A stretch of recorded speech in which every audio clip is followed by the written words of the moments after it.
Good morning, everyone. May the Lord richly bless you. Thank you so much for listening in. I'm Jason DeMars, and I want to remind everyone, if you have any questions, prayer requests, or testimonies, you can contact me at jasondemars.com. We have a number of free resources and materials on our website that you can get, outreach materials and teaching materials as well, missions materials also. You can go to jasondemars.com, click on resources, and you can order them for completely free. Free shipping as well. If you want to support us at all, make a donation for any of the books that you order, you're welcome to do that, and it gives that option there also. I'm going to be speaking about creation versus evolution today. All right. Genesis 1:1, in the beginning, God created the heaven and the earth. Now, we're not going to go into all the details about old earth versus new earth, how many years that each day represented, etc. We'll keep that on a separate issue, separate thread. We're just looking merely at creation versus evolution. Now, creation says God created everything out of nothing. Now, we can create pots from clay, cars from metals, plastic and leathers, but God created everything out of nothing. Before creation, there wasn't air, there wasn't space, there was nothing but God. Then, by an act of His will and power, He spoke the heavens and the earth into existence. When God created everything in the beginning, what did He create it from? Nothing. He made it from His Word. But evolutionists teach that the world happened by chance and was not created. Instead, it was formed from pre-existing matter or substances. Evolutionists teach that matter or substances are eternal. So there was matter already in existence, and it just started to take form and eventually came into life. So then the matter that existed by natural reactions, there was a vast explosion which produced big rocks flowing through space, which then formed into planets, and Earth by chance developed into a place that could be inhabited. There was a protozoan or jellyfish type creature slowly changed into a worm, and then to a fish, and then to a lizard, and then to a monkey, and then to an ape, and then to a man.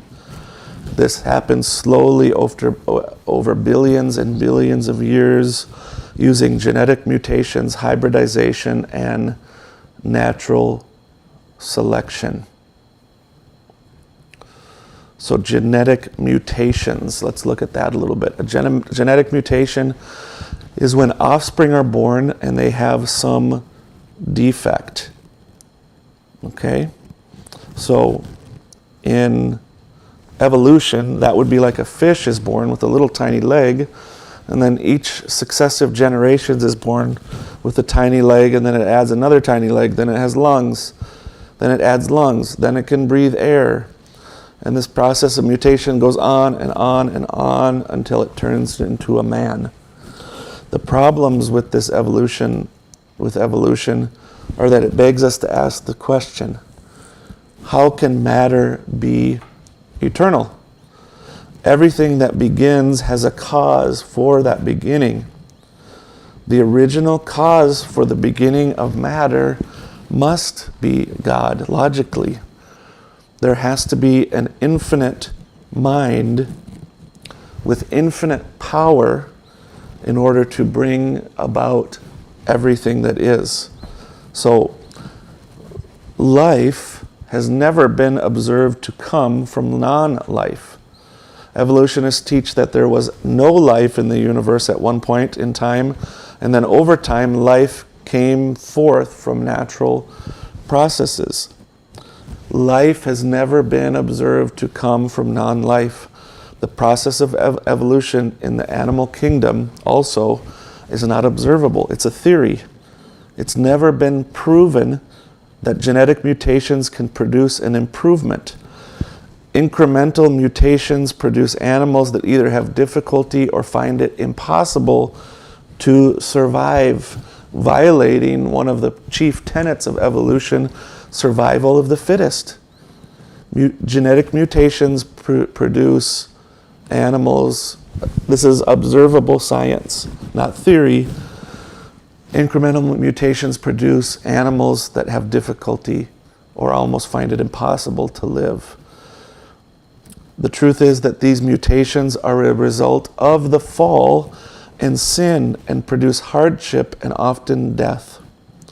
There's no known observable process by which new genetic information can be added to the genetic code of an organism. That is essentially what evolutionists are saying. New information is added to the organism, producing a new feature. That's not how mutations work. Mutations don't produce new genetic information. That's never been observed to happen, that new genetic information suddenly appears in an organism. Molecules to man evolution does not make any scientific sense. What makes sense is God created everything out of nothing by a spoken word. We don't look at our phones and say something this complex with this much information on it came to be out of nothing. We know that there was designers and there were teams of people that went through all the processes to put this together. So we understand that our body is more complex than this phone. So if our body is more complex from this phone, natural processes can't produce this body. Natural processes can't produce something as complex as a phone. Natural processes cannot produce something as complex as the human body, let alone our entire universe. God, it makes much more sense to say that an infinite mind with infinite ability created everything out of nothing. A vast and extremely complex universe requires an all-knowing, an all-powerful creator, both to create and to maintain everything. This all-powerful and all-knowing God created everything after its kind. Each species was made after its own kind. And God said, "Let the earth bring forth grass, the herb yielding seed, and the fruit tree yielding fruit after his kind, whose seed is in itself upon the earth." And it was so. And verse 21, "And God created great whales and every living creature that moveth, which the waters brought forth abundantly after their kind, and every winged fowl after his kind. And God saw that it was good." 24, "And God said, Let the earth bring forth the living creature after his kind, cattle and creeping thing and beasts of the earth after his kind. And it was so. So God created man in his own image. In the image of God created he him, male and female created he them." What we do observe in the natural order is that humans produce humans, monkeys produce monkeys, fish produce fish, lions produce lions, dogs produce dogs. Now, God created everyone after their kind. He created a male wolf, female wolf, and that produced all the dogs.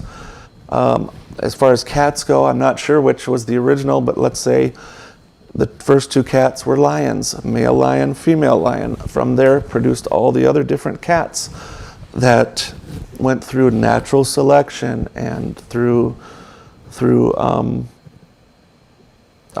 genetic pool, etc., and natural selection bringing forth natural adaptations to a certain area, not producing new genetic information, but the genetic information that's already there, based on what is most survivable, produced a certain kind of dog, a certain kind of cat, a certain kind of ape or monkey, etc.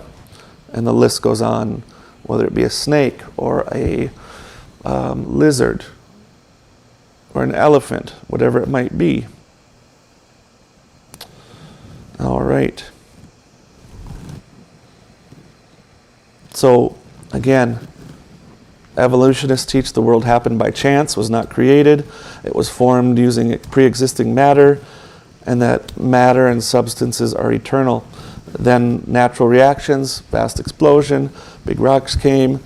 Then there was a tiny, tiny protozoan, jellyfish-type creature, changed to a worm, fish, lizard, monkey, ape, man, and from all of those different steps developed all kinds of different animals from different things. This happened using genetic mutations, hybridization, and natural selection. Again, there's no known observable process by which new genetic information can be added to the genetic code from an organism. Life has never been known to come from non-life. I want to look at a video about the Bombardier Beetle.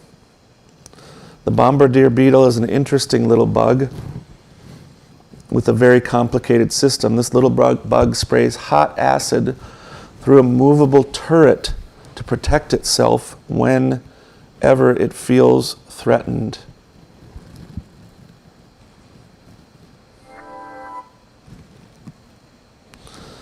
All right, let me go ahead and pull this up through a screen share. If I can figure out how to do that.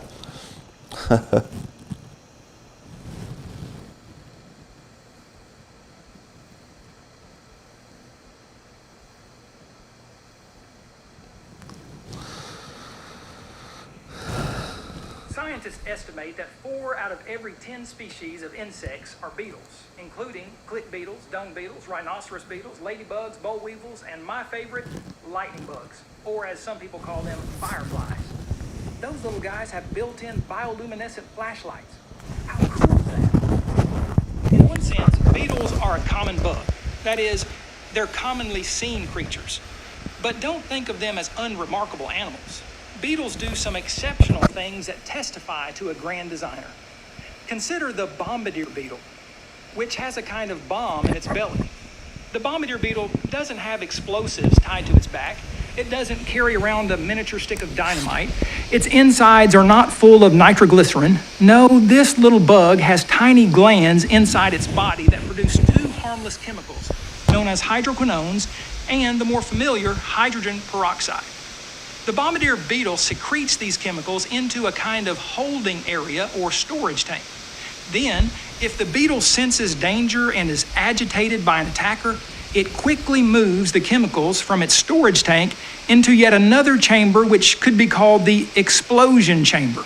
The beetle secretes special catalyst enzymes into the once harmless chemical mixture, making a toxic spray that reaches 212 degrees Fahrenheit, or 100 degrees Celsius. That's right, the temperature at which water boils. So amazing and effective is this bomb-making abilities of the Bombardier Beetle that scientists have sought for several years to learn all they can from its intricate design features. In fact, researchers admit that understanding this beetle better could lead to significant advances in combustion research. Amazingly, when the Bombardier Beetle bombs away, it doesn't blow up. It doesn't develop a high fever and die. The noxious spray doesn't eat through the chamber walls and kill the beetle. No, the beetle sizes up its attacker and quickly rotates 2 rear nozzles at the end of the explosion chamber so that they point in the precise direction of the attacker. The Bombardier Beetle then fires the boiling hot mixture toward the enemy with pinpoint accuracy in a high-speed, rapid-fire, machine gun-like fashion at about 500 rounds or pulses of toxic spray per second. Years ago, Time magazine described the defense system of the Bombardier Beetle as extraordinarily intricate, a cross between tear gas and a Tommy gun. They noted how the special fluid of the Beetle is pumped through twin rear nozzles, which can be rotated like a B-17's gun turret to hit a hungry ant or frog with bullseye accuracy. A few years later, Science magazine published an article by Jeffrey Dean and his colleagues who highlighted the fact that the ejection system of the Beetle shows basic similarity to the pulse jet propulsion mechanism of the German V-1 buzz bomb of World War II. Evolutionists allege that this amazing insect is the product of millions of years of evolution. Can you imagine the evolution, really, of the Bombardier Beetle? If this theory were true, then there had to have been a time when the Bombardier Beetle did not produce a toxic spray. There had to have been a time when it did not store a 212-degree mixture. There had to have been a time when it had never shot anything out of its back end as hot as boiling water. If so, what would have happened the first time the Beetle somehow mixed a boiling hot solution without already having a storage tank in place that could withstand such temperatures? What would have happened the first time this Beetle ever blew a bomb out of its back end? Why did the Beetle not blow up the first time it ever created a bomb? Do you really think that the Bombardier Beetle just evolved by chance over millions of years? Or does common sense not call for a creator who made this incredible insect with all of its necessary parts in place at the same time at creation?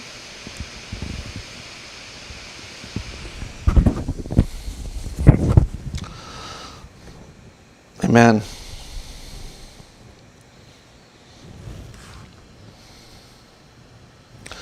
That's really good.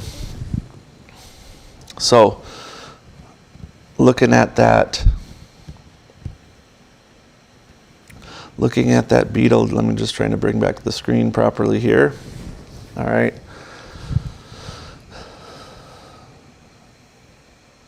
Just incredible to look at that. So next thing is all of the great discoveries of evolution that prove that there was evolution to ape from man have all been proven to be actually human. So this is an article from Answers in Genesis. Remember that by Dr. Steve and Ruth Carter wrote it June 23rd, 2017. Remember that scientists who hold an evolutionary worldview are always looking for that missing link to prove that people came from ape-like creatures. Sometimes these scientists have been too anxious and have created fakes or jumped to conclusions based on very little evidence. Nebraska man. In 1970, a rancher from Nebraska found a special kind of tooth on his farm. He gave it to a paleontologist friend who became very excited at the thought that this might be an ape man found right here in the United States. An artist using a lot of imagination drew Nebraska man as a hairy ape man. Several years later, it was discovered that the tooth was from a type of extinct pig. The whole ape man idea was a complete mistake. Then there's Piltdown man. In 1912, a laborer near the town of Piltdown, England, supposedly found an ape-man's skull bone and jawbone while digging in a gravel pit. It was announced that they both came from the same ape-man, later named Piltdown man. For 40 years, Piltdown man was accepted as an ape-man without question until it was discovered that this ape-man was a combination of an old human skull and a modern ape jawbone. The teeth from the jawbone had been filed down to make them look more human, and the bones had been chemically treated to make them look very old. For decades, students were taught by their teachers and by their school textbooks that Piltdown man was proof that man evolved from ape-like creatures. The whole thing was a fraud, and we find that time and time again. All these supposed discoveries are not discoveries at all. They've never found the missing link because they won't find the missing link, because man did not evolve. He was created by God. Another incredible thing to look at is amino acid. So amino acids, all life is made up of hundreds of different kinds of protein molecules and hundreds or more than likely thousands of DNA molecules and RNA molecules. The average protein has 400 amino acids. Some have 2,000 and some have less than 100. A protein would have to be produced in precise order to create something as simple as hemoglobin in our blood. So this is from The Amazing Story of Creation, from Science and the Bible by Dwayne Gish, PhD. pages 33 and 34. In order to make it easy to calculate, instead of a protein with 400 amino acids in it, let us calculate the probability of producing by chance a protein with only 100 amino acids in it. Okay, so again, this is seeking to show by chance of how the probability of a protein, one amino acid protein, to come about. So in order to help you understand the laws of probability, let us think for a moment about another problem. If 17 people were asked to line up in a certain order, then rearrange themselves in a different order, then do it again and again and again, how many times could they line up without lining up twice in the same order? Perhaps 1,000 times? Maybe 1,000,000 times? The truth is, these 17 people could line up over 355 trillion times without lining up twice in the same order. If I wrote down the names of 17 people on a piece of paper and they didn't know what the order was, they would have only one chance out of 355 trillion of lining up in the right order. And if only one more person is added for a total of 18 people, they would have only one chance out of 6 quadrillion, 390 trillion of lining up in the right order. In other words, it's not possible. It's possible, but it's close to being not possible. In the above example, we were talking about the chances of lining up only 17 or 18 things in a certain order by chance. But in a protein with 100 amino acids, you have to line up 100 things in precise order. In this case, however, since there's only 20 different kinds of amino acids, the answer is obtained by multiplying 120 times itself 100 times. The answer turns out to be one chance out of the number 1 followed by 130 zeros, or to put it flatly, 0. But if by some miracle the amino acids lined up, what would this produce? One single molecule of one single protein. However, to have even the remotest chance of getting life started, billions of tons of each of hundreds of different kinds of proteins and billions of tons each of hundreds of DNA and RNA molecules must be produced, and of course, the probability of that happening by chance through evolution is absolutely 0. There's literally a 0 chance that any of that could happen randomly. It can only be a miracle for that to happen, and that is exactly what the Bible teaches us. Science proves it would take a miracle for anything to even exist at all. God, by His wisdom, His power, and His spoken word, created everything that exists. That is the most logical explanation for why we are here. Thank you all for listening in. Once again, I'm Jason DeMars. If you have any questions, prayer requests, or testimonies, please let me know at jasondemars.com. May God bless you.